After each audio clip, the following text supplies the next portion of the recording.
Okay, so for number 10, 4 feet 10 3/8 times 6. So the first step is take 10 3/8 times 6. So we have to change this mixed number into an improper fraction. 10 times 8 is 80, plus 3 is 80 3/8. Times, we're going to make this 6 over 1. I'm going to cross cancel, or sometimes called cross multiply, the 8 and the 6, both divided by 2. Give me 3 and 4. 83 times 3 is 249. 4 times 1 is 4.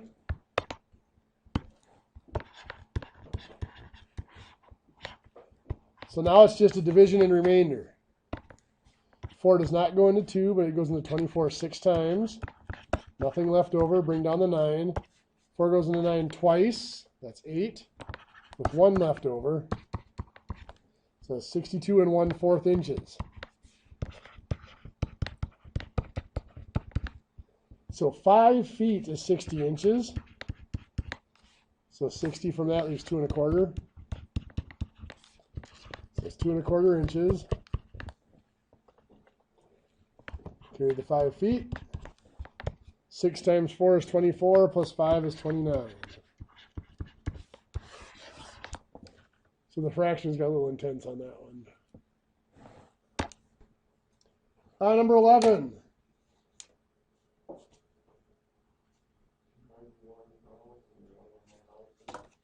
£91, 1.5 ounces.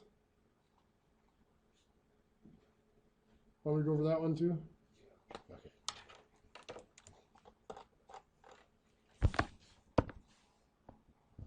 So we got 8 pounds, 4.5 ounces, times 11. So 4.5 times 11.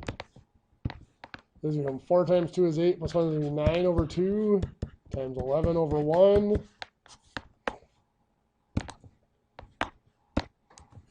Nine times 11 is 99. 2 times 1 is 2. That is 49.5 ounces, which is 3 pounds. 3 pounds is 48 ounces. So this just is 1.5 ounces. Carry the 3 pounds. 11 times 8 is 88. Plus the 3 is 91 pounds. Make sense? Number 12.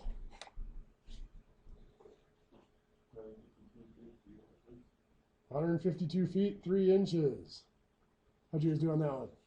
Plus that one? Plus 152, 3.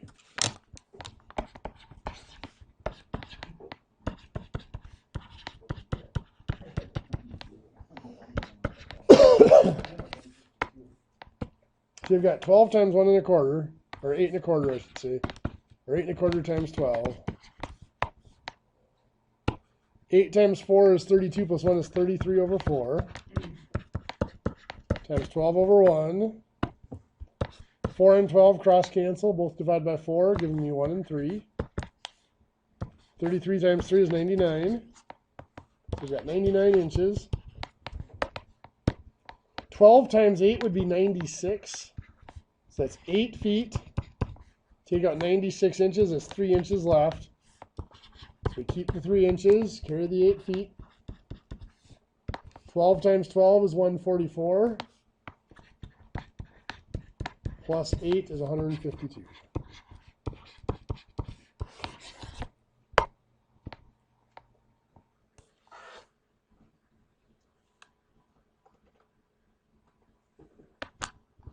Number 13. Perfect. Go to divide by 3. 3 goes into 4 once. It's 1 foot. 1 times 3 is 3 feet. So there's 1 foot left over, which we turn into 12 inches. 7 plus 12 is 19 inches. 19 divided by 3 is 6.33, or 6 1/3 inches.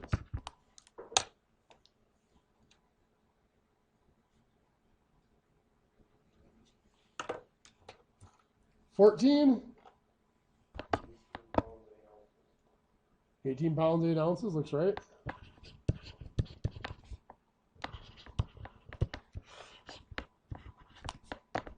So 5 goes into 92 18 times. 18 times 5 is 90. There's 2 pounds left over. Before you bring down the 18, we're going to turn that 2 pounds. 2 times 16 is 32 ounces. So bring down the 8, that's 40 ounces. 40 divided by 5 is 8 ounces. So 18 pounds, 8 ounces.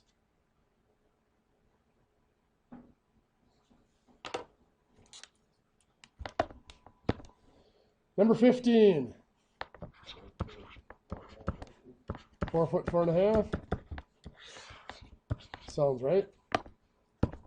6 goes into 26 4 times. 4 times 26 is 24 feet. So 2 feet left over. Change that into 24 inches. Bring down the 3 is 27 inches. 27 divided by 6 is 4.5 inches. So yes, 4 feet, 4.5 inches. 8 questions so far. So there are straight conversions. Number 16, 8 feet is how many inches? 96. 17, 12 yards is 36 feet. 18, 84 inches, 7 feet. Now for 19, I didn't go over any examples like this yesterday.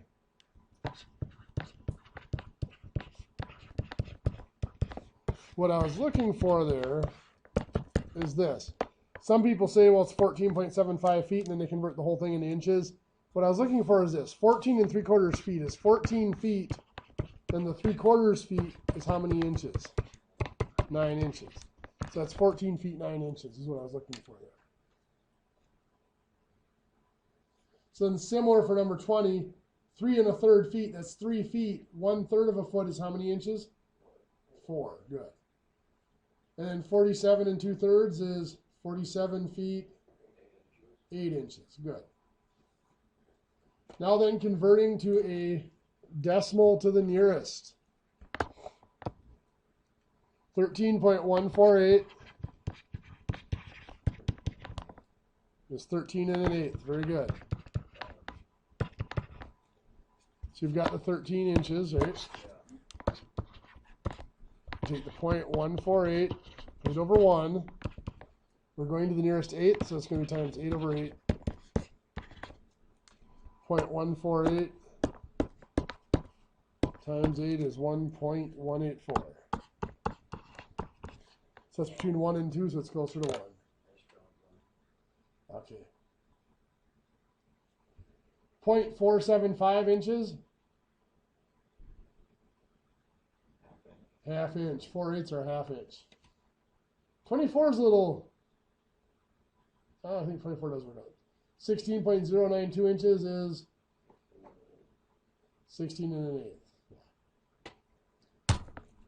Now that one's 16.092. What if I'd had like 16.063? Let's do 62. So take off the 16. You got 0.062 over 1. We're changing this to the nearest 8th, right? So multiply by 8 over 8.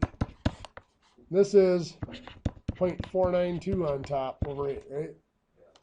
So that's between 0 and 1. It actually is closer to 0. So it is just 16 inches. Now that's not the problem on the worksheet. I was just throwing it out as an example. So then to the nearest 16th, 0.412 is 7/16 of an inch. Good. 12. Is it 12 1/8 or is it 12 1/16? It is closer to the 8th. Let's take a look. 0.0. The 12 part is going to be pretty easy, so it's the 0.098 over 1. This is going to be really close.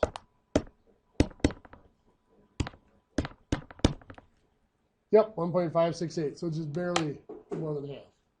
So it is 12 and 1/8, or 12 and 2/16. 27 is 8 and 15/16. That's like 14.6 or something. Right? The nearest 32nd, 4.098 is 4 and 3/32. 0.721 is 23/32. And 29.381 is 29 and 3/8. We got 12/32. Or 3/8. Any questions on those? Okay. So the next thing we want to review is our Ohm's laws and power laws a little bit.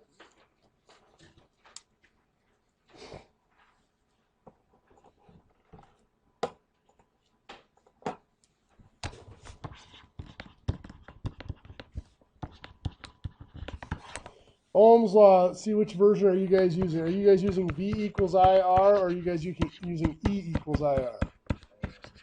Either one? Okay. The difference is, this is for DC current, and this is for AC current.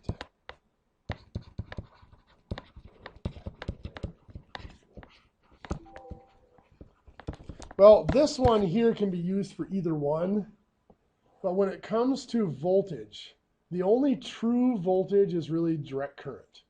It's a constant force. For alternating current, it's an EMF, an electromotive force. It serves as a voltage, but because it's going back and forth, it isn't a true voltage. A voltage is a constant. So that's why it's E equals IR for an alternating current circuit. But mathematically, you can interchange them. It doesn't affect anything. As long as you just know that the voltage is the force pushing the electrons rather than... So,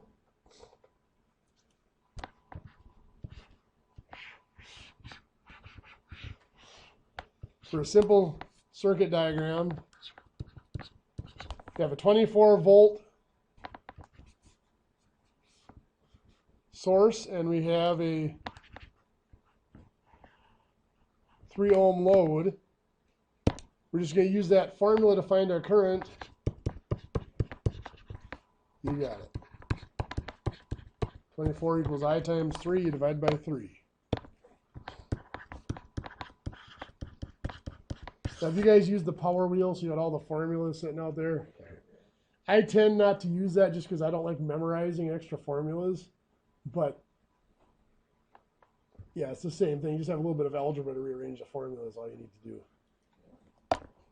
So if I wanted to know the power dissipated across this resistor, now that I know that the current through it is 8 amps, the power formula is power equals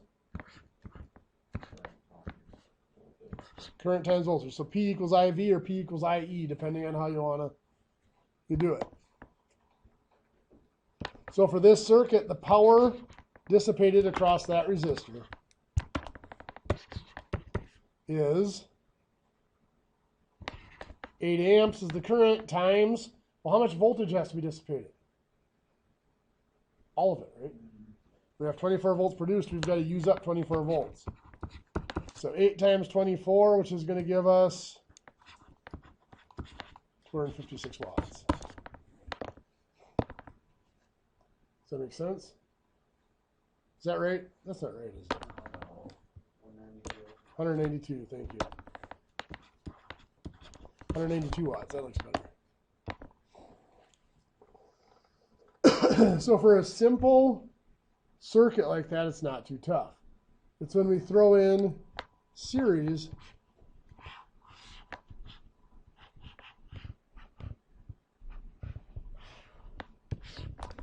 So let's continue with a 24 volt source. And let's say R1 is 3 ohms, R2 is 5 ohms.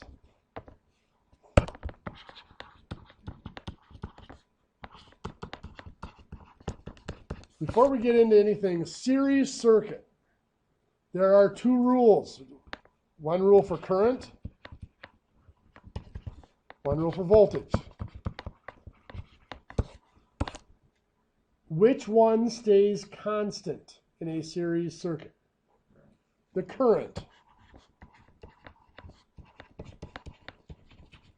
If you think about it, whatever current flows here has to flow here and it has to flow here because there is no way for it to turn off, no way for it to branch off. Think of water running through the hose. If there's no branches, it's got to flow the same everywhere. The voltage then is, the voltage what we call is divided. Now, not necessarily evenly divided, it's divided compared to the ratio of the resistances. But it does have to add up. Voltage produced has to equal voltage dissipated. Or voltage used, if you want to use that term. So there's 20, and I always draw my circuits like this with all the sources on one side and all the loads on the other. So you can visually, you get an increase of 24 volts going up here. You're going to have a total of 24 volts going down over here. It's just a visual for me. So anyway, first thing we need to find here is total resistance. Total resistance in a series circuit adds up, R1 plus R2. So our total resistance here will be 3 ohms plus 5 ohms or 8 ohms. So then we use the variation that the total voltage equals total current times total resistance. Well, in a series circuit, it's just current. There is no such thing as total current because it doesn't divide up. But if we put in our 24 volts here,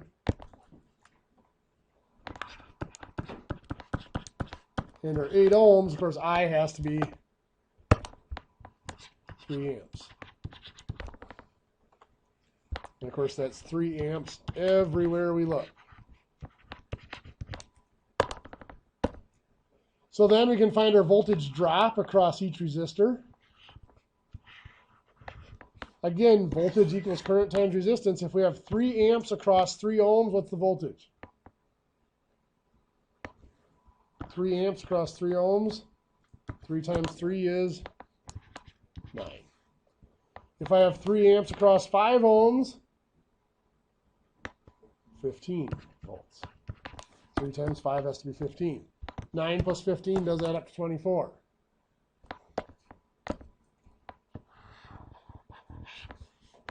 So now I want the power dissipated in each resistor. The power used in each resistor. Power is current times voltage. So we've got 3 amps on a 9 volt drop.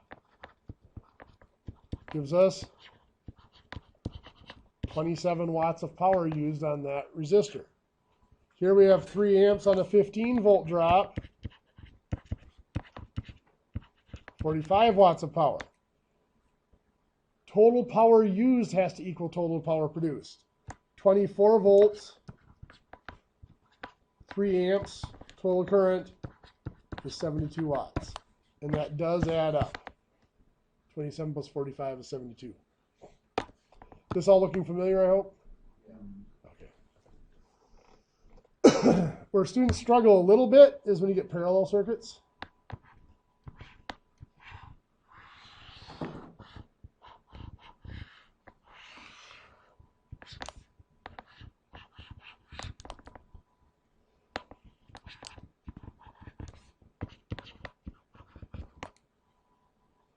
How do you find the total resistance here? Did you guys do the 1 over RT equals 1 over R1, or did you guys do R1 times R2 over R1 plus R2?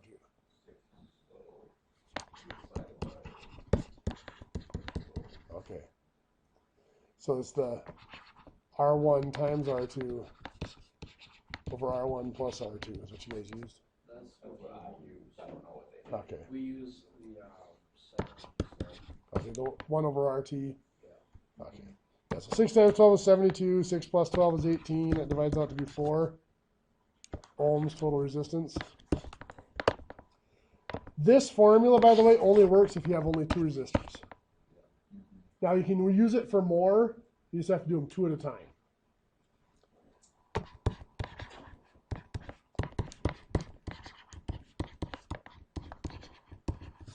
Two or more resistors, I mean, this works for 2 resistors. If you have more than 2, it works. Where this one, you have to pair them up. But anyway, 1 over RT equals 1 over R1 plus 1 over R2. How many of you have your calculators with you today? Okay, on your calculator. What's that? I apparently lost mine. I just dug through it. Haven't been able to find it? Can't find it. Most of your calculators, looking around the room, what you have for calculator should have an x to the negative 1 key. That's what does this calculation for you. So we have 6 and 12. The x to the negative 1 is a reciprocal key. 1 over R1 is the reciprocal of R1. So what you're going to type in is you're going to do 6 x negative 1 plus 12 x negative 1. Hit equals. Hit the x negative 1 key again. Then hit equals again. 4. This is exactly what we came up with here. Did you guys all get it to work? So 6 x negative 1 plus 12 x negative 1 equals x negative 1 equals. Yeah, at that point it's 0.25, so you hit x negative 1 to get it back to the reciprocal. You get 4. Yeah. So 4 ohms is our total resistance. And you can do that with as many resistances as you want to. It's just type in the number, x negative 1 plus the next number, x negative 1 plus. Keep going, hit equals. Then when you're done, you just got to hit x negative 1 again to get it back to the reciprocal. So let's stick with a 24 volt system here. This is a 24 volts. What is our current? 4 ohms. So 24 volts equals current times 4. You divide by 4 to get the current is 6 amps. Good.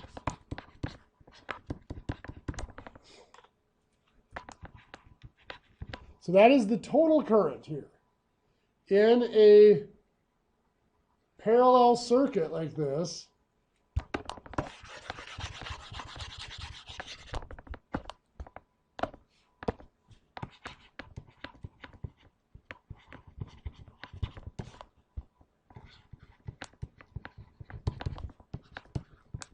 which one is constant, the current or the voltage? Voltage is constant. The current is divided, has to add up. So whatever the current is through each of these, it's going to be less than 6 amps. To find it, we know that if there's 24 volts here, there has to be 24 volts across here. And 24 volts across here. So we can just go back to Ohm's law, 24 volts. What's the current over 6 ohms?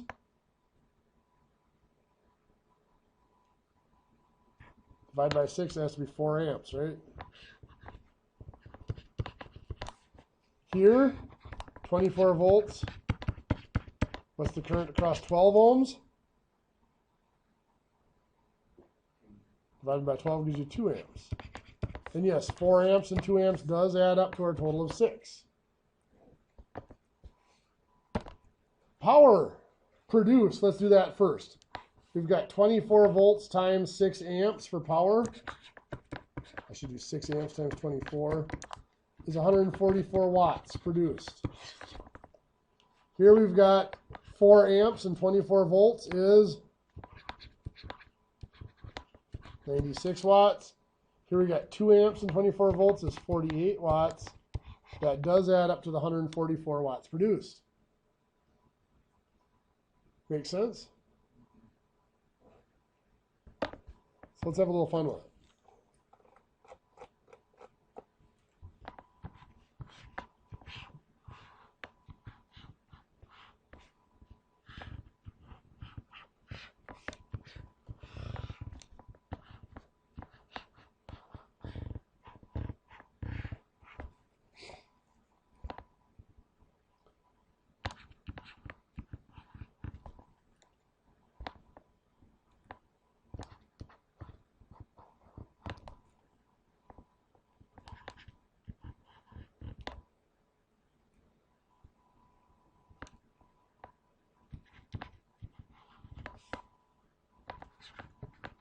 Stick with a 24 volt system.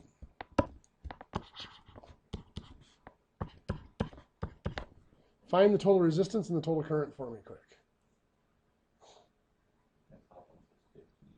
Yep, that's a 4, 15, 12, and 9. Yep.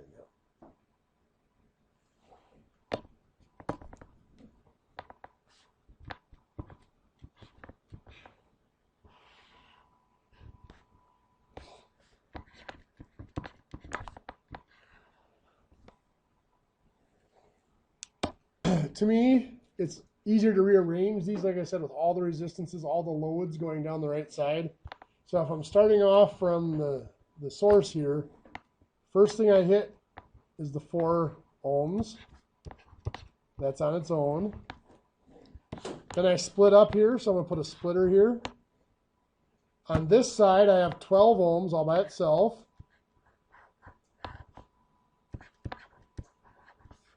On this side, I hit the 15 and then the 9.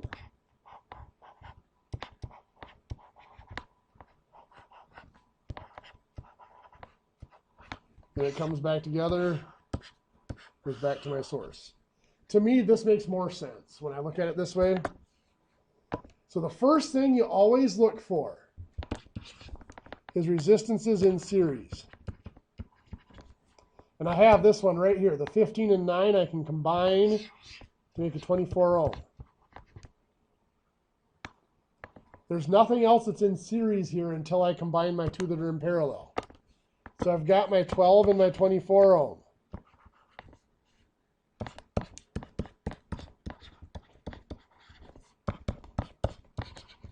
So here again is where you do 12 x negative 1 plus 24 x negative 1 equals x negative 1 gives you that RT equals 8 ohms. So this whole section from here to here is really 8 ohms. That's in series now with the 4 to give us a total of 12.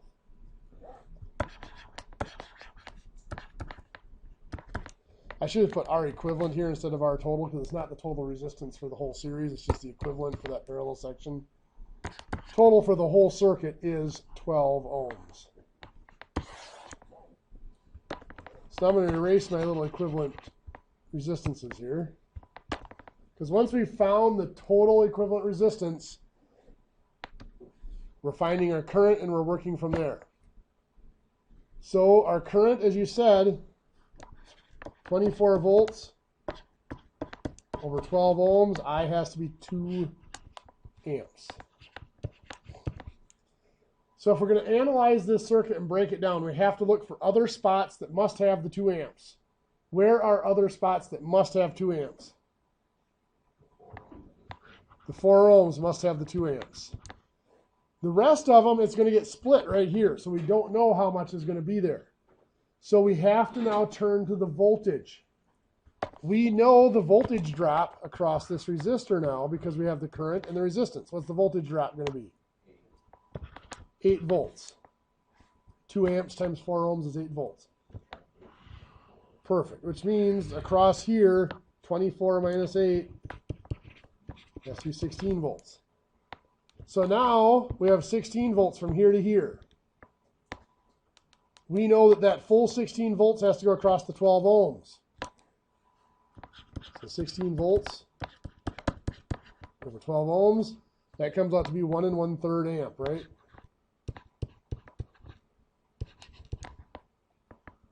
(16 divided by 12 is 1 1/3).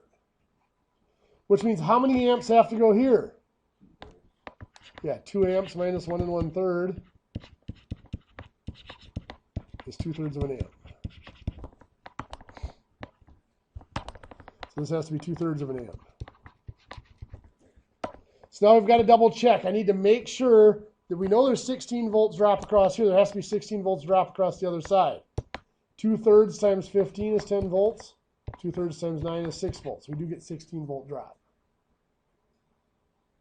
Now we can go do all the power loss, the power dissipation at each resistor. 2 amps times 16 volt, or 2 amps times 8 volts is 16 watts there. 1 1/3 amp times 12 volts is, 1 1/3 amps times 16 volts is 21 1/3. watts. 2/3 amps times 10 volts. 6 2/3 watts.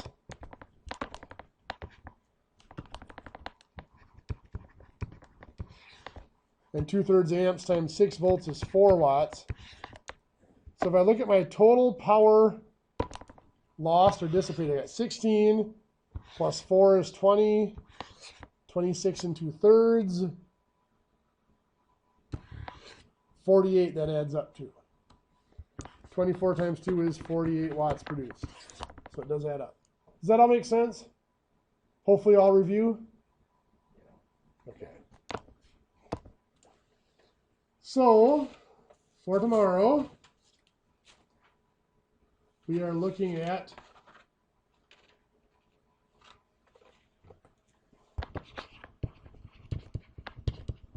in the packet doing 31 through